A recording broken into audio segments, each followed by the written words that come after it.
Aman. Aman ya? Ya. Aman. Aman. Sudah agak cukup lama ya? Iya. Ya, kita hampir 2 pekan. Hampir 2 pekan ya? Kok lama banget ya? Karena ada kesibukan sedikit. Gitu. Oh, sampean ikut terlibat panitia pembentukan Danantara. Kita di antara aja, nggak ada dananya. Kita di antara. Ya. Dananya di pemerintah. Jadi kita di antara. Di antara ya. Objek penyumbang dana. Oke. Gini tapi kita nyumbang hampir berapa persen ya? Lumayan sih. Orang miskin di Indonesia ini. Miskin tapi masih dibutuhkan negara. Dibutuhkan kontribusinya. Ya. Wah. Ya. Terlalu baik loh kitanya kan? Apalagi yang kurang ya? Iya, terlalu baik. Kurangnya apa coba? Kita kurangnya kurang makan, kurang tempat tinggal yang layak, kurang tidur, ya kurang pendidikan, kesehatan, ya kurang kesehatan, infrastruktur jalan kita di kampung-kampung juga masih rusak gitu kan. Jadi kita kurangnya itu. Kurangnya di situ. Tapi sumbangsi kita, atensi kita terhadap pembangunan nasional negara bisa disampaikan 100%. Cukup. Ya kan? Cukup. Antusiasme kita itu tinggi loh, insya Allah. Seperti itu Mas Ahmad. Jadi enaknya kita ngomong apa nih? Danantara tentunya. Danantara. Tapi jangan Danantara secara keseluruhannya atau substansi tentang Danantaranya. Nanti seolah-olah kita ini adalah bagian daripada kelompok perumus Danantara. Jadinya kita setara dengan Pak Joko gitu kan.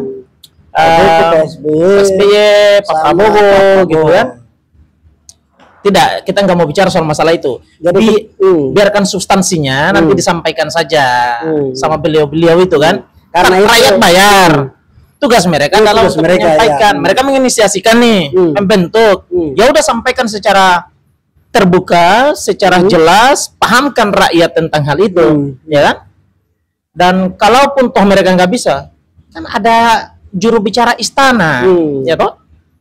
Ngapain dibayar pakai uang pajak rakyat tetapi toh nggak bisa bicara gitu kan? Kan lucu, juru bicara tapi nggak bisa bicara.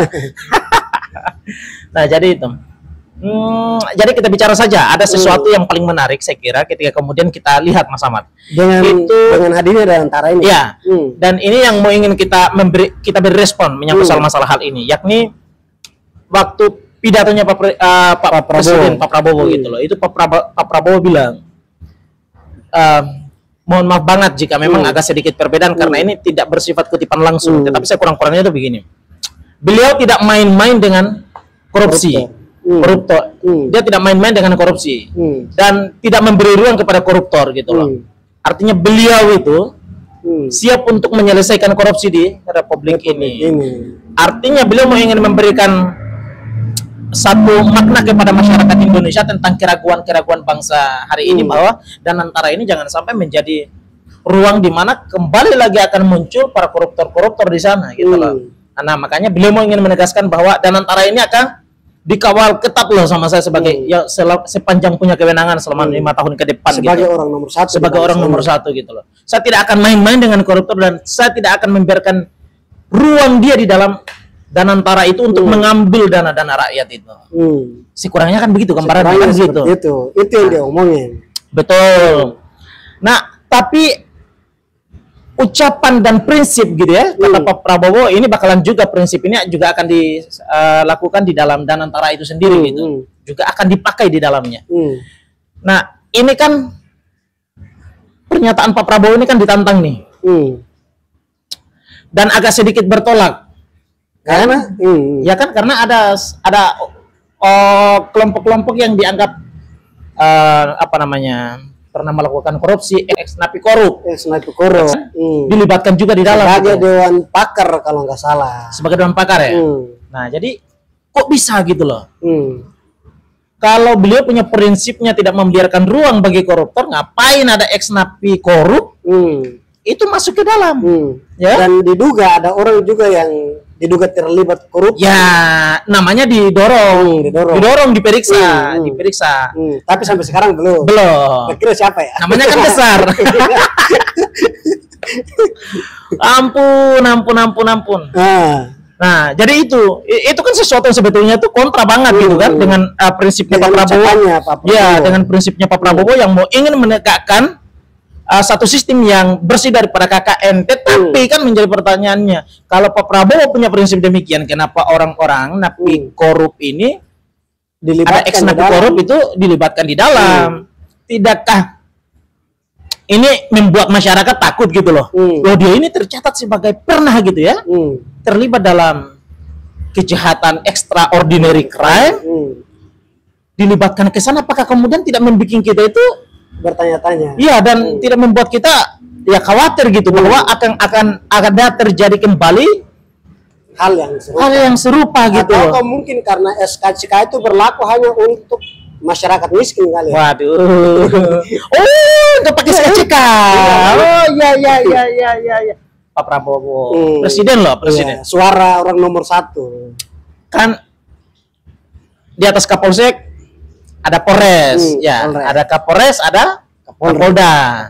Ada di atas Kapolda adanya Kapolri, dan di atasnya Kapolri adalah Presiden Republik Indonesia.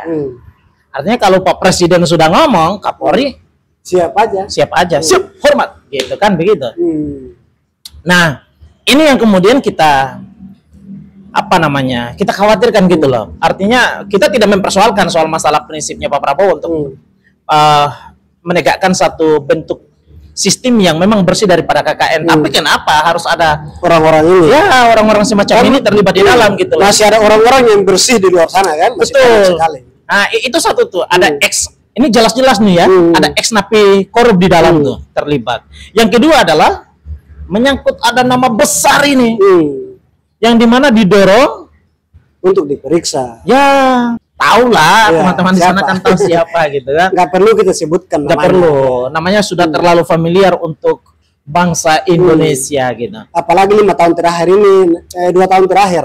2 tahun terakhir. Itu namanya disorot. Betul. Apalagi pas di akhir tahun yang lalu gitu ya. Akhir tahun apa awal tahun ya, yang kemudian secara global, secara internasional, yang namanya Go Internasional itu loh. Akhir tahun, yang OCCRP itu loh. Nah, itu akhir tahun ya. Nah, itu tuh. Nah, jadi memang ini sesuatu yang kemudian membiking.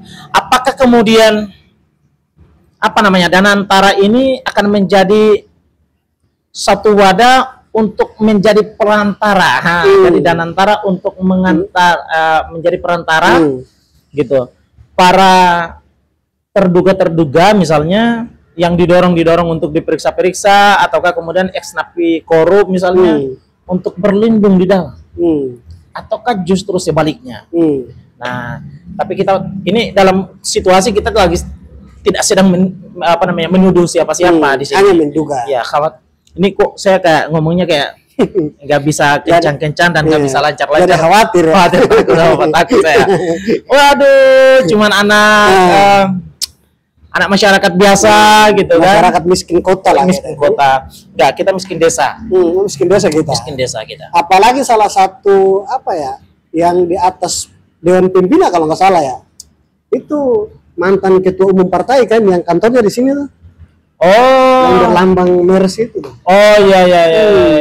Mantan presiden juga. Ya. Tapi gini, betul. Mungkin Danantara ini kan bank plat merah semua yang di sana kan. Memang sengaja dibuat untuk persiapan pemilu 2030 atau gimana ya? Karena bisa jadi uangnya di sana itu kan bisa diputar.